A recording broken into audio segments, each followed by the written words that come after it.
really big crowd. We really appreciate the interest in the project and look forward to the participation. So this is the pre-bid conference for the Hamilton County Justice Center project. I will, just a couple of housekeeping things right at the beginning here. We will publish the sign-in sheet on our website. So if you have not signed in, please do so before you leave today, because that's the only way we have record of who's here today. So please sign in before you leave, so we have that. And like I said, we will publish that. This is a mandatory pre-bid conference, and we do have 4 general contractors pre-qualified for this. I'm hoping that all 4 are represented here. I'll see once I get the agenda, but we'll make sure that you guys are here. I want to introduce myself and the team. I'm Brian Payne. I'm the project manager with Moseley Architects. We'll introduce John and Shirley with Moseley Architects sitting to my right. John will be our construction administrator for this project, and we'll be interacting with everybody on this project once it's awarded. And we'll have a lot of involvement. Tony Pettit, where are you for? Tony Pettit, I'm with Burwil Construction. I am the project manager for the county. Mayor Brittain? And I'm Bill Brittain. I'm the county mayor here in Hamilton County. Just want to thank you guys for your interest in the project and welcome you here. It's been a project that we've been working on for between 8 and 10 years. And there's been a lot of planning gone into this program, and we've got a good team assembled. The county commission has done a great job in hiring the design team in Moseley and our project manager in Burwil, and we've got, I think, a good design, a good concept, and we're looking forward to get the GC on board with a good team of subcontractors as well. This is a very important project for the county government. While I've got the floor, let me introduce some folks. Howard Shipley's in the back. He's our commission chairman. Tim Horner is here in the front. He's the chairman of our Justice Center project committee. Scotty Long is our county trustee, or our dreaded tax collector, however you want to address him. Terry Myers is our maintenance supervisor. He's back in the back, and we went to Terry a lot in the design phase, and because we want to make this facility as maintenance friendly as possible. Johnna Harrell is our project manager, and she'll be doing a lot of the leg run. And so just want to thank you guys, and look forward to seeing what the bids turn out like. One other person I'll introduce is Jamie Carter. Our civil engineer with McGill Associates is here. I've also listed our other consultants that were involved in the project there for your reference. I'm going to do kind of a lot of reading and kind of a lot of talking, so forgive me. I have to do this so I can stay on track, so otherwise I'll forget everything else we say. So some of this I won't read verbatim. I'll kind of give you highlights of it, and you guys have copies of the agenda, and feel free to make sure you read that. The work summary is basically a regurgitation of exactly what's in the document, so that you're aware of it. But basically, the project consists of a brand new Justice Center project, roughly 199,000 square feet, with a 4-story detention portion of the building and a 1-story justice portion of the building with courtrooms and administrative spaces of that nature. The project is a mixture of precast concrete wall panels, steel framing, CMU partitions, TPO roofing system, and casework, food service equipment, detention equipment, security electronics, finishes, all that good stuff that makes up a project of this magnitude. I did mention that there's 3 courtrooms in the project, in that 1-story portion of the building, which has specialty courtroom, specialty casework, as you could imagine, things of that nature. I won't get into the rest of that. Well, actually, there are a couple of things I'll highlight. There's a steel micropile system and a soil cement modified subgrade portion of the project. Mechanical, electrical, plumbing, full sprinkler system in the project, smoke control systems of that nature. We are looking to bid the project under a single prime contract. There are miscellaneous furniture and furnishings that are under separate contract that the owner will be soliciting those and installing those. One thing I want to bring to everyone's attention is there is an owner furnished contractor installed portion. The detention cells that are in the project will be owner furnished, contractor installed. Just to give you kind of an idea of time frame on that, the owner is working on putting out a RFP for that probably this week, in the next day or two. The plan right now is to receive prices on those no later than March 2nd. So that's about a week ahead of current planned receipt of bids on this project. One thing we did have question on that we kind of wanted a little bit of feedback on is that enough time to finalize pricing? That's about a week prior to receipt of bids. And I think, if that is concerning to folks, that, that week may not be enough time to finalize your bids and things of that nature, once you understand who the owner has selected for the detention cells. That's certainly feedback we would like from the GCs today, if you don't mind sharing that with us before you leave. The contract documents, they consist of 2 volumes of drawings and 2 volumes of specs. They are dated January 15th of 21. We did issue addendum 1 last week. That was dated February 5th of 21. We have several questions that have come our way so far since that event, so I definitely look for addendum 2 to come out either this week, a lot more likely next week, and we'll see about future addendum following that. A couple things I want to go over is bidding, the bidding documents and procedures. Obviously, you need to look at the instructions to bidders. You want to make sure you review that in its entirety and advise us if you see any discrepancies or anything of concern there. All of the bidding documents can be obtained from our website, moseleyarchitects.com. It's a pretty simple process. We ask that all traffic is directed to our website to obtain documents. Like I said, you basically register and you get a key code that you can download the documents at that point. We like to make sure that folks are registered and that you obtain documents that way so that we can communicate future addendum, changes in venues, those type things, so that we can inform everybody at one time. There's no cost to download the documents, so that's just we ask that you register. That's the only thing that we ask. Substitutions. I've listed the spec section there for you guys in your reference. All requests for substitutions need to be in writing. There is a form at the end of this addendum. That's a substitution request form. So you have that. You can also obtain that from our website to complete for substitutions.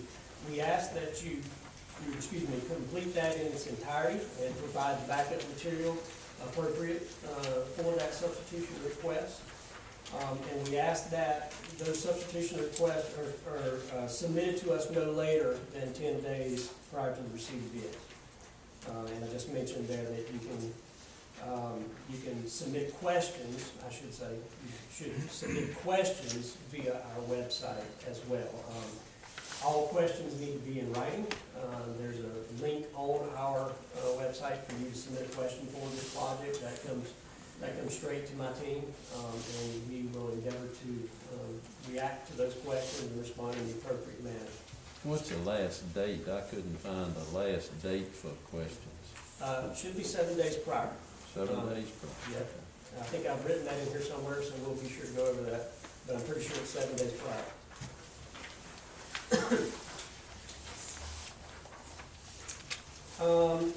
Bid form. We ask that you submit one copy of the bid form. We ask that, and you know, if you haven't seen the bid form, please look at the bid form.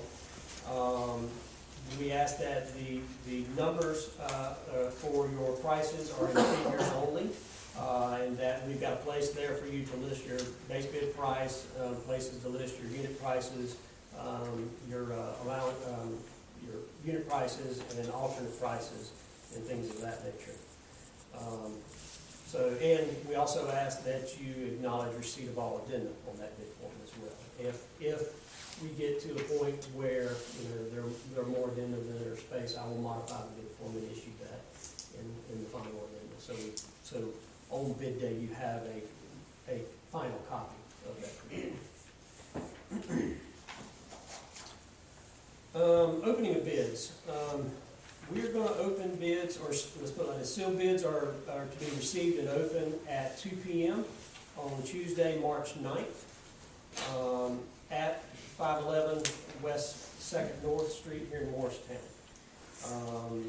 The county's clock is the official clock, and the owner's representative will be that designated keeper of the clock. Read my notes here, so let's see if there's anything I need to highlight there. Is there a certain room that's going to be? So, yeah, let me go over that, because it might be a little bit different to some folks, but we are planning to conduct a virtual bid due to COVID-19 restrictions. That's the plan right now. We've been very successful during this pandemic in doing so. And another reason why you need to register is so that you can get a link and a link to that Zoom meeting and a copy of the blank bid tab prior to that.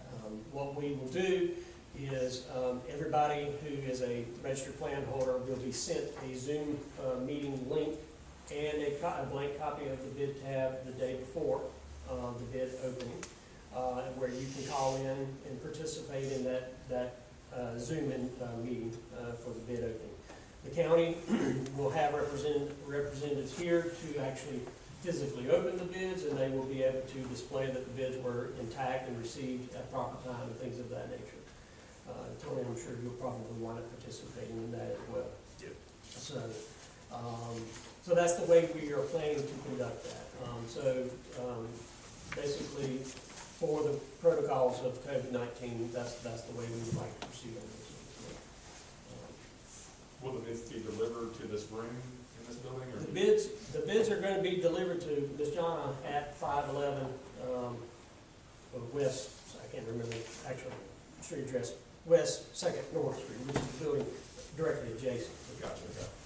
in the county mayor's office, right, on the lower level. Right. So the lower level of that building is where the county mayor's office is located, and that's where they will actually receive the physical envelope. Go ahead. Allow enough time to get in and take your temperature and get down a elevator. Yes, please. And likewise, if for some reason, you know, you decide to ship your bid, be it FedEx or UPS or whatever, which that's up to you. But if you do that, make sure you allow enough time for that, because the bids are due when they're due.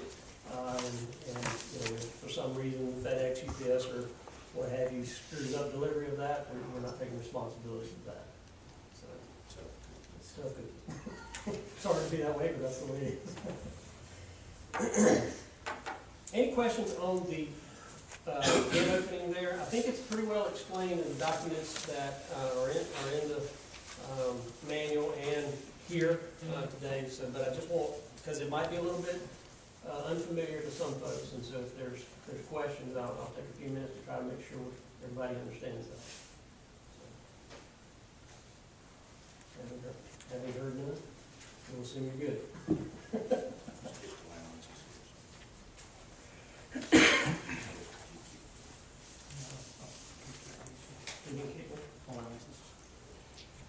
We could talk about it later.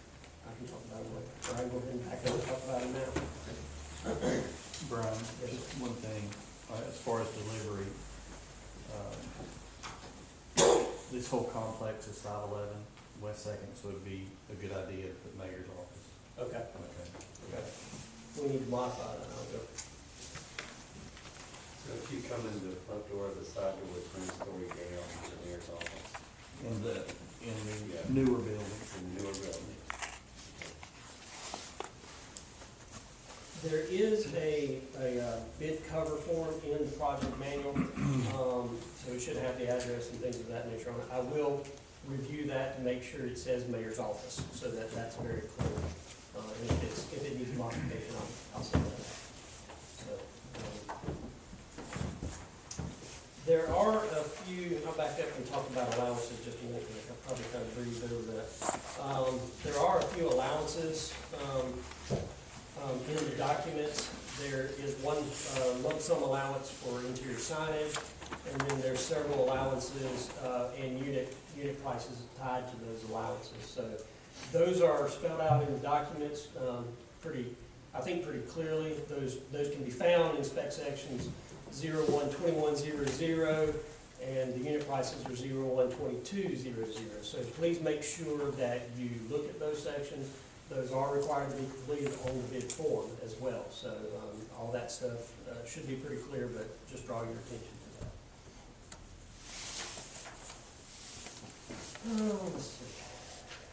Let's talk about project conditions, and milestone dates. So we're anticipating that the notice to proceed is no later than 60 calendar days after the opening of bids. And we have put in the document that we are to achieve substantial completion no later than 760 calendar days after the notice to proceed, and final completion no later than 60 days after substantial completion. All that's spelled out as well. The geotechnical report, it is not in the project manual. Our policy is to not publish that, but it is available. A copy can be obtained through the project website, moseleyarchitects.com. So if you have not gotten a copy and you would like a copy, please request that through the website. It's the bidder, if the bidder deems the soil investigation to be inadequate or inaccurate, they may conduct their own investigation at their own expense. Prior to bid opening, bidders must inform the owner and the architect in writing of their concern and obtain permission in writing from the owner to conduct your own investigation. Just draw that to your attention there, because that, again, may be something that's a little unfamiliar to. Let's go over the drawings just a little bit. I won't dwell on things too much, but I specifically want to call your attention to some of the site work on this project. We do have a fair amount of scope, not fair amount of scope, but a good amount of scope on the adjacent property at the Helen Rosswood NAB Center project. That is off-site work, and I just want to draw your attention to that. There's a bit of grading, there's some parking associated with that has to be performed as part of this project for that adjacent neighbor. And our stormwater pond is also kind of half on our property, half on their property as well, so that is part of that work as well. So I want to draw your attention to that as well. One thing that they have, Helen Rosswood NAB folks have requested, and it is our intention as a team to honor that request, is they've asked that access to their basketball goal back be maintained at all times. So we ask that whoever the successful bidder is, that you please honor that request as well. We don't think that'll be a huge problem, but we want to make that point and raise that. Jamie, is there anything about that I need to say that maybe I haven't said? No, I don't think so. Okay. Anything cool? No, I mean, I don't, looking at it constructability wise, I don't think that's a big issue. Just, we gotta be aware that we gotta get along with the neighbors. Yeah, the county has a very good relationship with the Helen Rosswood NAB folks, and we don't want this project to interrupt that good relationship.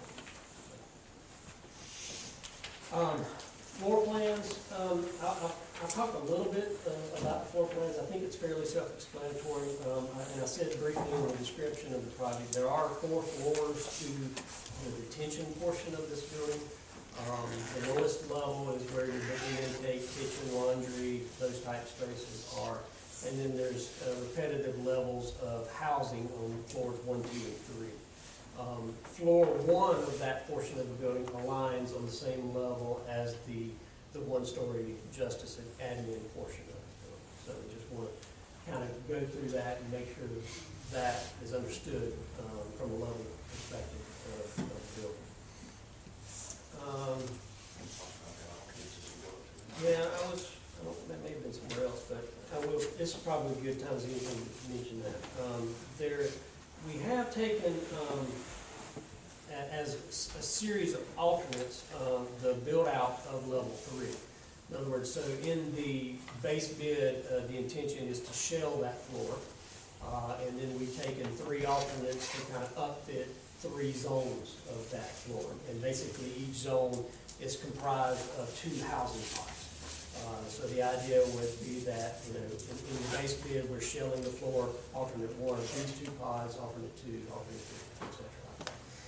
And that is to be done, depending on how the funding situation arises and where our bids come in. We're hopeful that we'll have great bids and that we'll be able to accept all those alternates and proceed with no problem, but we just want to make sure that we have some contingency plans in our back pocket for that.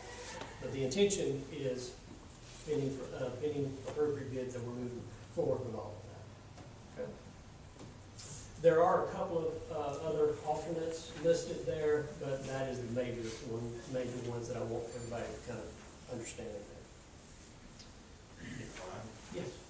I think it's the county's intention to try to get some peripheral parking as quick as possible too, so Yeah. this should be considered with your asphalt paving contractors and stuff, and your site utilization plan. So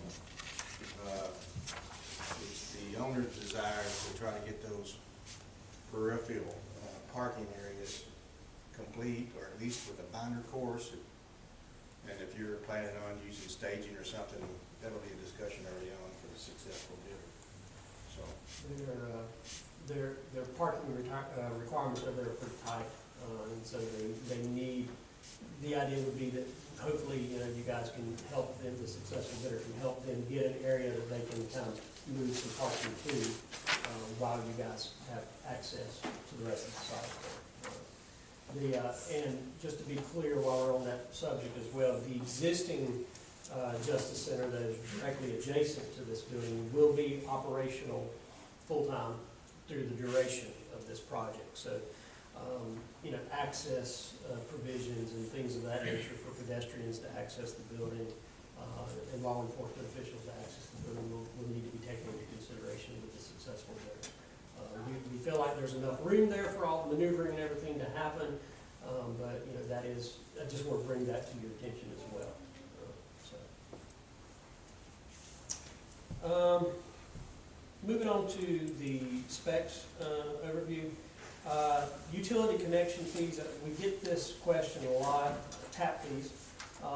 The AIA 8201 on this project indicates that, well, you read it for yourself. It's called out there in AIA 201 in section 3.7, just to draw your attention to that. It spells out in plain terms the responsibility, where that dividing line of responsibility is between the owner and the contractor. Work restrictions, I talked about that a little bit about, this existing building is fully occupied and will be fully occupied through the duration of the project. The only work restriction that we have placed in there was any kind of utility interruptions to that building. Obviously, that is a very important building to the county, and so there will be potential utility interruptions that occur, but we ask that there's some coordination with the owner, obviously, and notification that of 2 days prior to those actual cutover utilities. We have included a construction waste waste management and disposal requirements in the project. I'm hoping everybody's pretty familiar with that, but it's basically a plan for the purposes of recycling and diversion of materials from the landfill. Please read that. There's a section in the specifications on indoor air quality, and it, calls for things like making sure materials are protected and equipment's protected, your HVAC ductwork is protected, and no smoking within the building perimeter. Matter of fact, 30 foot outside the perimeter of the building. Pretty standard in today's construction industry. A couple other things that I just wanted to draw your attention to: the NFPA 285 exterior wall requirements, the exterior enclosure air barrier requirements. That may be something that may be a little unfamiliar to people. Do you have something specific you think needs to be said about that? Not necessarily, I just think that it's gonna be important to be very familiar with ABBA requirements, because we just need to be very careful. So They there's will be looked at very closely. So there's some requirements in that spec section that we should draw your attention to. And then I just listed commissioning there. The commissioning requirements are listed there. Those spec sections were just issued in Addendum 1 that came out last week. So the intention is commissioning on those systems there that we've outlined. So let's talk about, we probably touched on it a little bit, questions. So we'll endeavor to respond to questions today as much as possible, but I will ask that no matter what question you've asked today, that you put it in writing via the website, because it's not an official question unless it's correct. So I still ask you to direct your attention to that. So just read these just for posterity. The A&E will answer only those questions where the response is a modification or interpretation of the results of an addition, deletion, clarification, or correction to the document, and only as part of a written addendum. In other words, if you ask a question via our website, I am not going to send you a direct response to that.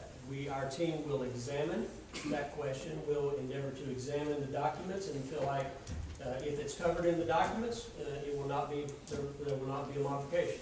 But if there's something that needs to be addressed, it will come out in the addenda, and we will address that via that manner, if that makes sense. We are tracking your questions, and we're going over that daily as a team, and reviewing documents. So your question is not going unanswered. We are addressing questions that we feel are unclear or need to be clarified in some manner.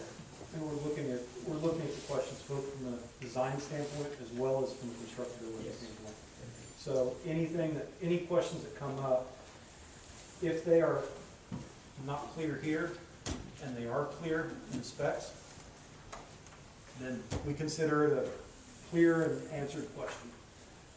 So I would highly suggest making sure that you're very familiar with both.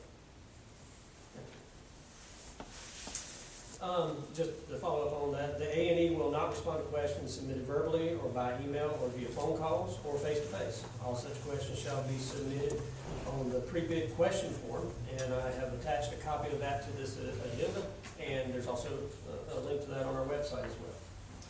So if the question does not result in a modification of the documents as a result of an addition, deletion, clarification, or correction, or require interpretation as a result of an addition, deletion, clarification, or correction, then the architect and engineer will not respond to the question. All responses to qualifying and applicable questions that modify the bidding documents by additions, deletions, clarifications, or corrections prior to the receipt of bid will be in writing by addenda and will be sent to all the planning boards. I want to go back to what they were saying about we're not answering. I mean, if it's in the documents and we don't respond to the question, I will tell you it is in the documents. Having worked on a number of projects during construction, I don't know how many times, I mean, I'll look through the bidding question, and then the question comes up during construction, And all I'm gonna do is go back and go, we didn't answer it because and here it is. And we'll call out exactly what spec section, what identification, where it is. So just be very, very understanding of what, I use this a lot. I will just say that.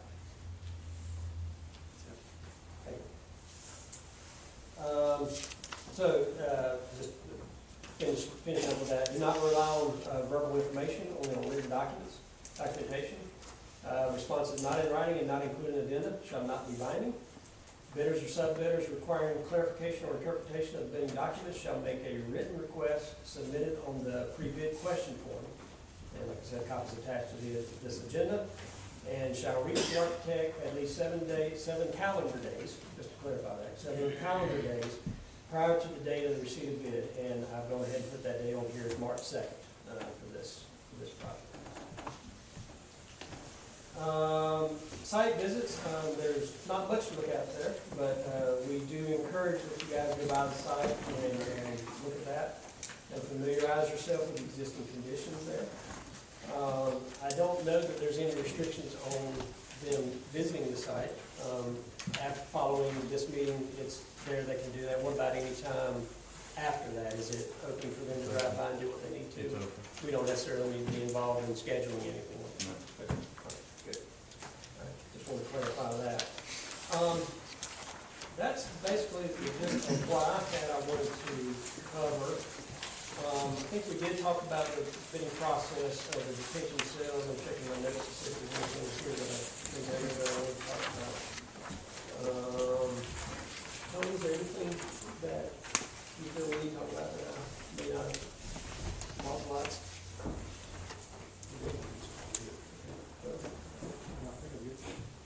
Mayor?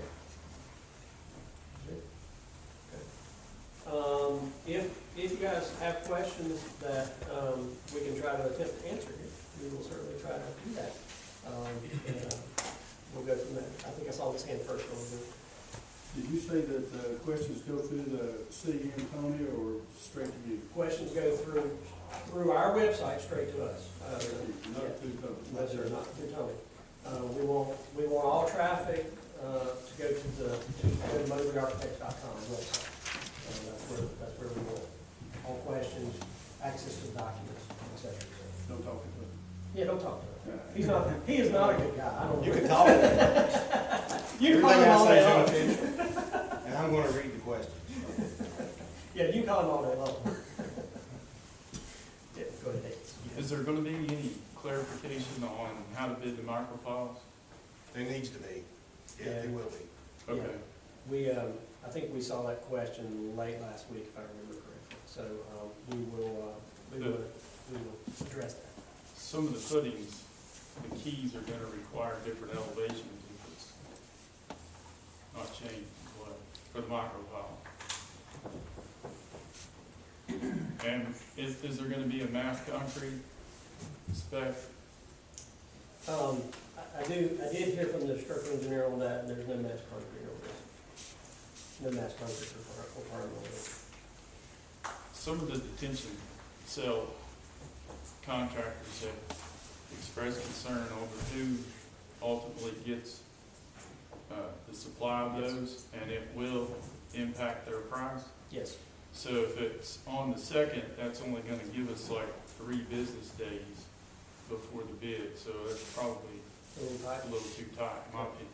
Okay, good, we wanted that feedback. So. How tight?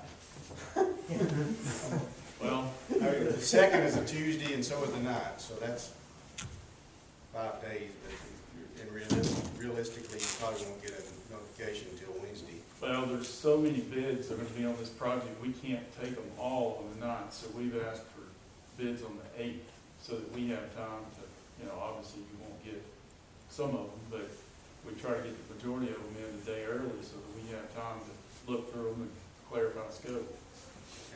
So, I would like to have those on the 8th, because there's a lot to clarify with the detention. It's complicated.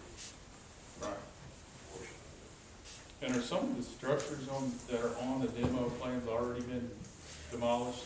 Yes, they have either been demolished or they're in the process of being demolished. It's all demolished, They're except all what you demolished. see is what you get. Yeah, So everything that's there, that's all we're doing to it until you get there and tear up some sidewalks or some walls or something like that. So all the walls and sidewalks that need to be taken out, that's your side. We're finished. Okay. Sorry to keep going, but laydown space, there was a note on one of the civil drawings that indicated there was a lot on the other side of, I think it was Jackson Street, that was available for use, maybe for construction, parking, or, we need to look at that, I don't remember that right off the top of my head, but, I think it was on a civil utility plan or something like that. okay. But is there a lot there that you know about that would, It's not that, is there any, is that one? Right here. Is that the county line? Would you, are we making that available to you? Yeah, because we're building. Okay, we'll clarify that, it sounds like there's a lot there that we can, the county owns that cannot be offered. I just got one more. I'm gonna take, let's. Sorry. Okay. Some of the warranty requirements are a little unusual, and it's related, some of them are related to manufacturer warranties.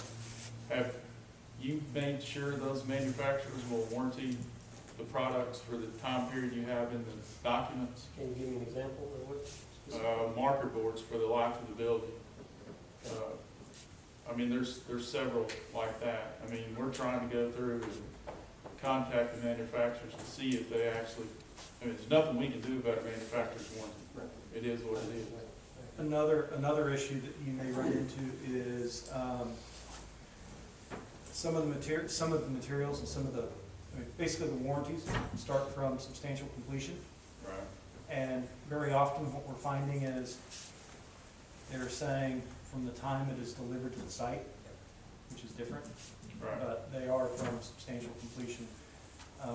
We would need to know that before we start the closeout process.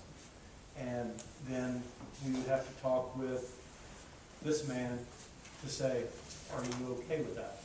But for all intents and purposes, the warranties will be from its date of substantial completion. I mean, we do run into that on a regular basis. It's substantial completion.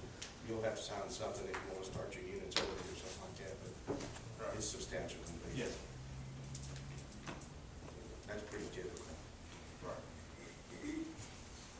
But we will look at the warranties. Pretty cool on. Anything else that we can try to do? Yes. Will they want to have any of the inspections and stuff like that, the owner? Like special inspections and things like that? I mean, are they local here, or are they other than? I'm kind of responsible for QC, so we'll be on site. You don't have to wait on me, but I'll be there.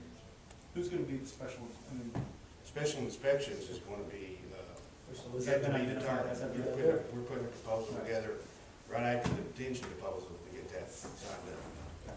So there'll be a materials testing and special inspection company, that the owner will hire, to look at those things during the trial. One other question about the steel sales or those. When you provide the vendor, will you also provide the scheduled delivery date? Because that's going to impact, I mean, you're telling us we got to be finished in X number of days, but, you know, that could very well impact. Currently, their scope says that they have to abide by your project schedule, and we gave them so we got to get on it. We got to make sure shop drawings go through and everything like that to make sure we hit your date. You anticipate in your project, this is an official answer, you anticipate in your project that you're going to get them when you need them. So as not to hold your progress down, which is pretty quick on that first level. Yeah. that will probably end up being one of the first questions asked during the pre-construction meeting. I'll tell you that, because you're absolutely right. Yeah. We need to know exactly when, when the general contractors needs those. And Well, then we will work. it cuts both ways. I mean, two, some of them, depending on what they already got on the books, may be able to say, here's my price, but I can't get them to you any day before this date. You know, too. So in your RFP, I would say, I would ask them what's the earliest they could do it. That way, at least you got something from them when they quote you. I'd at least ask that too, Turner, Sure. you know, That's a just good point.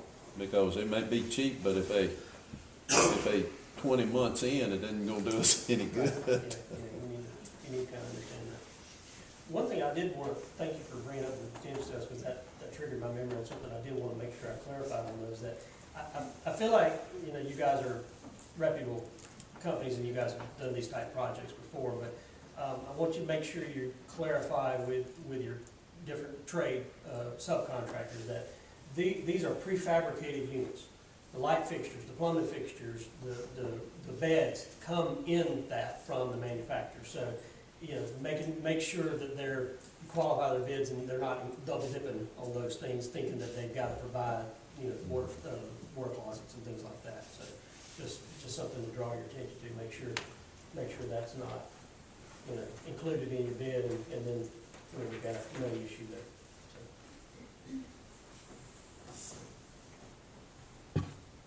How much will y'all plan to share with us? I guess once you do have those proposals back and you do select the vendor for the cells, will we get some kind of packet of their scope sheet, what they plan, I mean, not pricing, but what they plan to provide, just so we have a clear understanding of exactly what's coming as part of that cell? As part of the sale? Yeah. Yeah, I mean, I feel like that's already clarified in the documents, what's in the sale. We did include the specification section for those prefab sales in the bid documents. So I feel like that's already clarified, but you know, we could provide that. Here's a word of caution about that. That we would provide by, say, March 2nd, if everything goes right, would not necessarily be a contract with just because of the way the county commission operates and stuff like that. All we would have at that point in time is probably a recommendation. So we'll ask the questions about the earliest they can get their first delivery, and probably take their sequencing all the way out through it and make sure it makes sense. And we can give you what we've received on the one we're going to recommend. It's going to be public knowledge anyway, but we wouldn't have a problem sharing that. Just know that we got to get that under contract.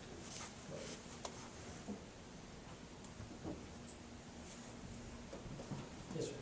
And the data infrastructure is specified, category 6A, no solution specified, particular manufacturer solution for warranty. For which part is that? The voice data cabling infrastructure. I'll have to check that. I'm not positive. That's something I'll have to look at. Okay. I'll have appropriate parties here address that. Anything else? I thought I saw another thing. I have a question about the boxes. When you get the information, when you get the prices, will you know what an individual box weighs? And is there, in order to set these boxes, we're gonna have to have equipment on the floor to set the boxes. Is there information on the structural drawings now that tell us the limits of the size of the equipment we can have on the floor to set the boxes? Is that already in the documents? Yes, thank you for asking that, because that was a question previously asked, and I did want to make sure that was mentioned today.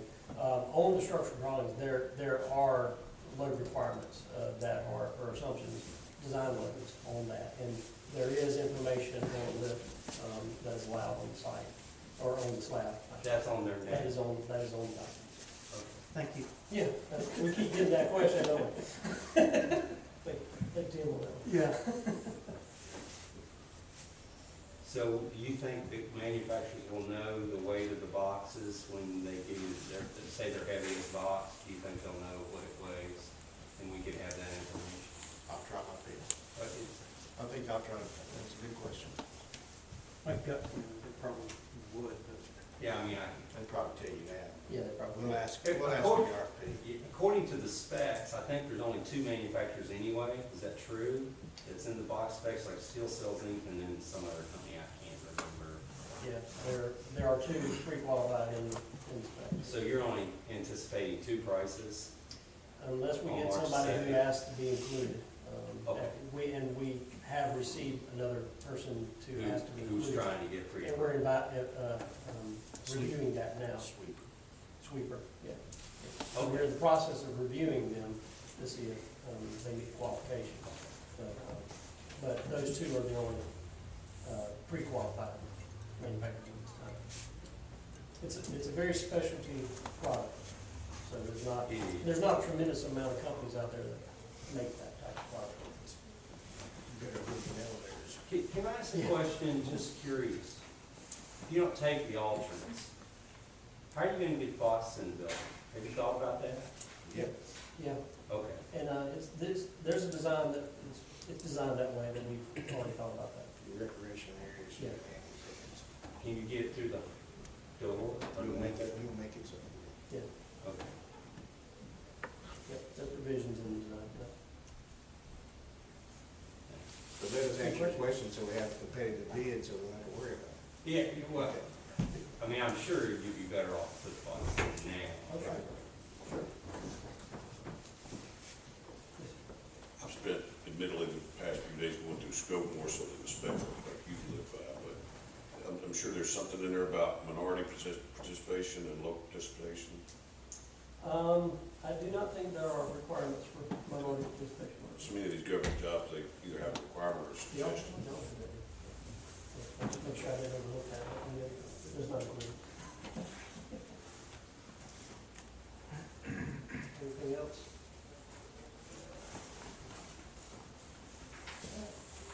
Good. Good questions. Once again, I appreciate everybody's attendance and I appreciate everybody's interest in the project. We're excited about the project. This has been, several years many years for some folks, but several years for some of the others. So we're looking forward to this and we're excited about it. And I will ask you once again, just to remind you to sign in, if you have not done so. But other than that, unless there's anything else that anybody wants to say, I think we'll be dismissed. So I appreciate it. Thank you all.